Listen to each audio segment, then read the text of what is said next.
after nearly 20 years of continuous combat operations across the globe, increased demand for support to domestic operations, and an unprecedented training regimen, this precious resource is in higher demand than ever before.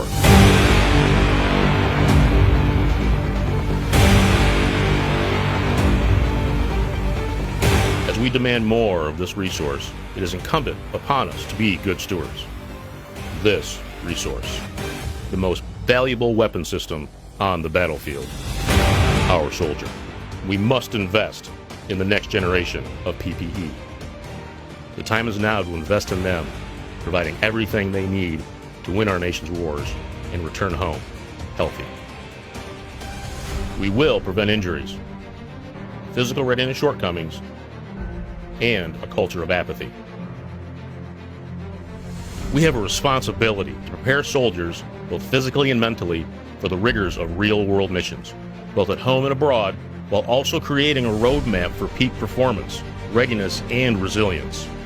And we must educate our soldiers through the use of meaningful resources in order to influence positive, self-sustaining cultural change across the force.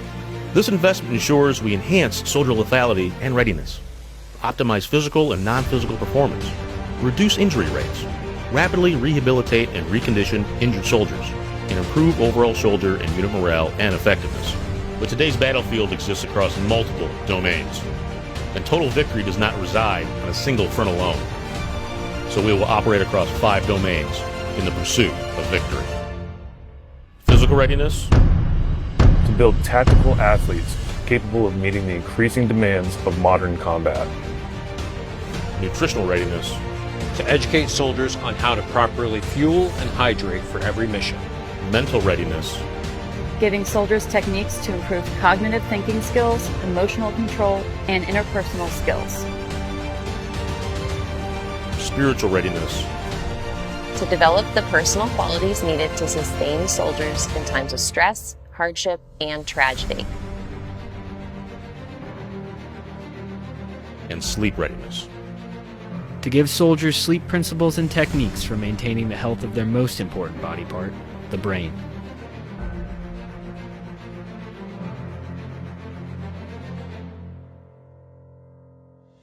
It is within these domains that we're to forge the next generation of warfighter.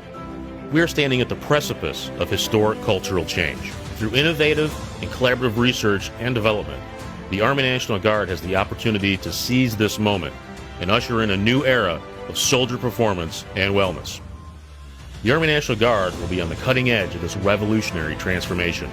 By utilizing assets within our communities through partnerships with industry and academia, we are able to empower tailor-made, scalable programs across every state and territory.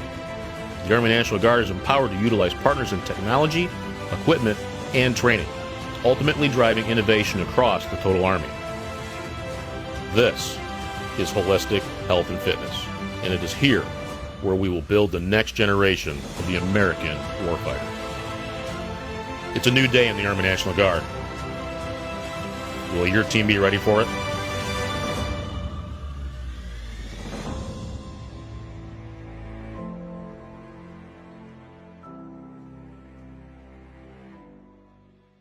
Hello, my name is Colonel Laura Woodson, and I'm a physician's assistant and the Deputy Commander of Clinical Services for the State Medical Detachment. I am the coordinator for the Army's Holistic Health and Fitness program for the state. I would like to take a few minutes to share with you some information about this exciting program. The Army has developed this program to focus on each soldier's physical fitness, nutrition, sleep, mental and spiritual health. We have assembled a team of providers to support you in achieving your fitness and health goals and to help you meet the Army standards. We have physical therapists, mental health providers, nutritionists, spiritual support, and master fitness trainers to work with you. Now I'm going to let you meet the team. Please feel free to reach out to any of us to assist you in achieving your goals and meeting the Army standards.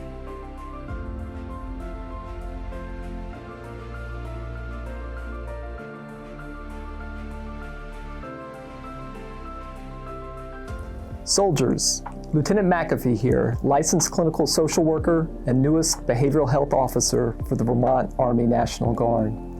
Sleep, diet, and exercise. These are the cornerstones to healthy living, and I'm going to focus on the first as it pertains to FM 7-22, holistic health and fitness. Why do we need sleep? Well, your brain is an organ that must have it. We need sleep to clear internal toxins, repair tissues, keep our hormones balanced. We need it to process information into accessible memories and knowledge. We need it for peak physical and mental performance and emotional well-being. There are two phases of sleep, non-rapid eye movement and rapid eye movement, or REM. You need non-REM for that deep restorative sleep, followed by REM, or dream sleep, for maintenance of your cognitive health. Passing through this cycle takes 90 to 120 minutes, and you need 4 or 5 of those during each 24-hour period. In a nutshell, you need 7 to 9 uninterrupted hours of good sleep. So how do we get it? Well, first, the good news is we're built for it.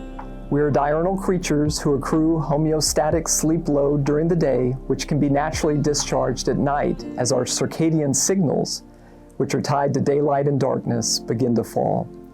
Second, we can help ourselves by adhering to a consistent sleep-wake schedule. Remember, sleep is a routine, it's not an event.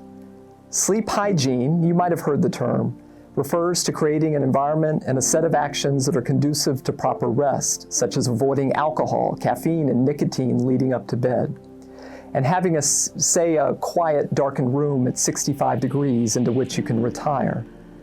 Now, here's another term you may not have heard of: stimulus control. Soldiers, if you hang out in your bed doing things other than sleep, say listening to music, watching TV, scrolling through your phone, you're degrading the sleep-bed connection in your brain. The bed needs to remain a visual cue for sleep as part of a healthy routine. Otherwise, the bedroom becomes an area into which our bodies may think we're going to be entertained or experience anxiety, creating confusion and eventual frustration around the act of sleep. So who's not getting sleep? Well, 1 in 3 of you out there listening is getting less than 7 hours a night. 1 in 5 of you report falling asleep unexpectedly at least once a month. And finally, 9 to 15% of you, let's say 1 in 8, meet the clinical criteria for insomnia, a diagnosable mental health condition characterized by sleep disturbance that is causing you distress and impairment in 1 or more functional areas of your life.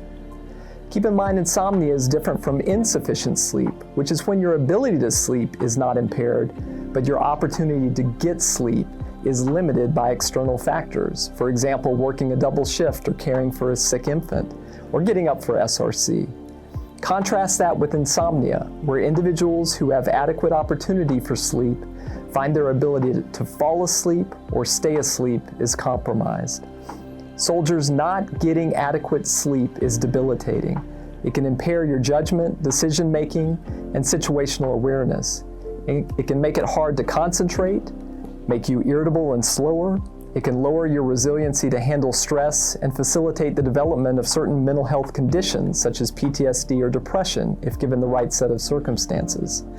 Too little sleep affects the body the same way as drinking alcohol. Being awake 17 hours straight is equivalent to a blood alcohol content of 0.05%, or a couple beers in your system. This climbs exponentially to the 0.10% BAC at 24 hours, well over the legal limit to drive a vehicle. That is why acute lack of sleep is so dangerous. Falling asleep while driving or operating heavy equipment, or while you're supposed to pull security in a combat zone, can lead to death or injury for you or others. Chronic lack of sleep puts your physical health at risk and is associated with problems such as heart disease, obesity, stroke, and even dementia. If you have sustained sleep difficulties, I want to talk to you and provide you with some additional education and resources that may help. Remember, only sleep replaces lost sleep. Nothing else will work.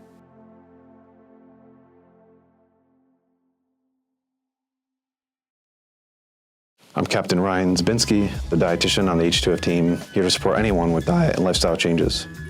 A dietitian's role involves both education and counseling, helping to create a sustainable path forward no matter where you are currently. Seeking fast results and aggressive diets usually end in failure long term. I can help you come up with a feasible plan, identify barriers, and determine what types of support you need. Support can be from family, friends, coworkers, healthcare professionals, and the H2F team.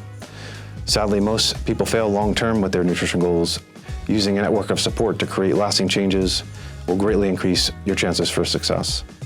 Your plan will likely need to be individualized to you in order to create lasting change, and we are here to help. I will leave you with a quote I came across recently that I believe hits this point well.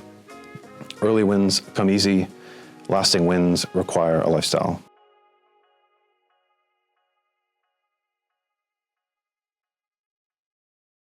Hi, I'm Captain Jack Frawley, and I'm one of the physical therapists involved in the H2F program.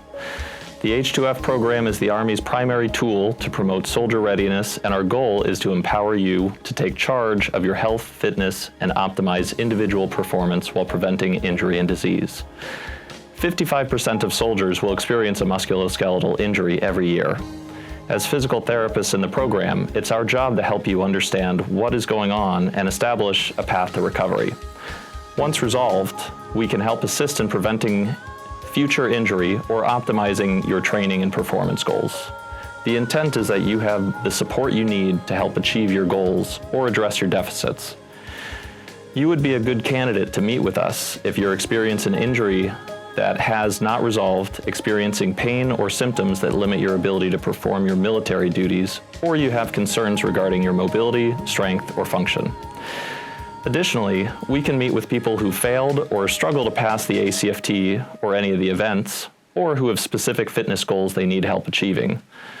We're here to support not just the Vermont National Guard, but the people in it.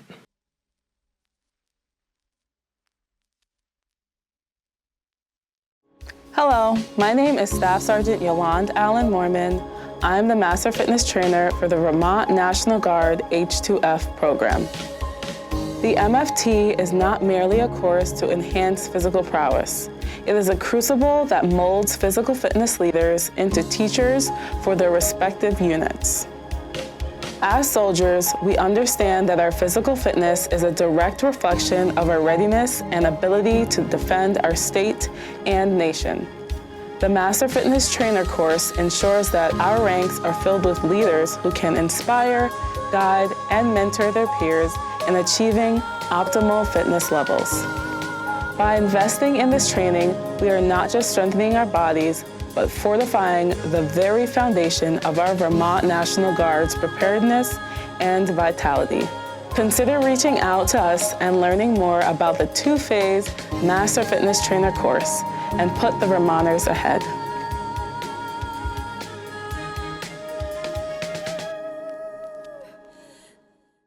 It's the people that are going to allow us to win on the battlefield. It's the people that are going to allow us to have readiness and modernization and reform.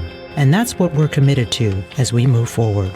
General James McConville, 40th Chief of Staff of the Army. In 2019, 56,000 soldiers were non-deployable due to health issues. This is the equivalent of 13 brigade combat teams.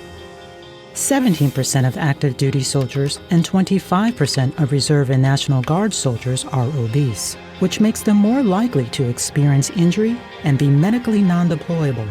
Musculoskeletal injuries affect 55% of soldiers every year. This equates to 10 million limited duty days and approximately $577 million spent on patient care annually. The Army is also challenged by chronic sleep deprivation, fatigue, and insomnia.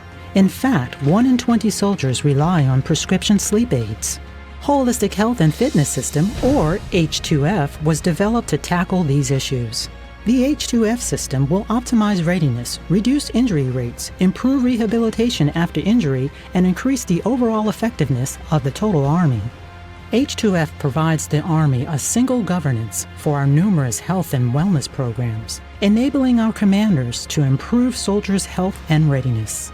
Established for brigade-sized elements, H2F's Soldier Performance Readiness Centers, or SPARCs, will be dedicated to holistic physical and non-physical training for the whole soldier. Health professionals, including therapists, Cognitive performance specialists, athletic trainers, and strength and conditioning coaches, empowered by commanders, will execute a team approach to preventing injuries and enhancing soldier readiness.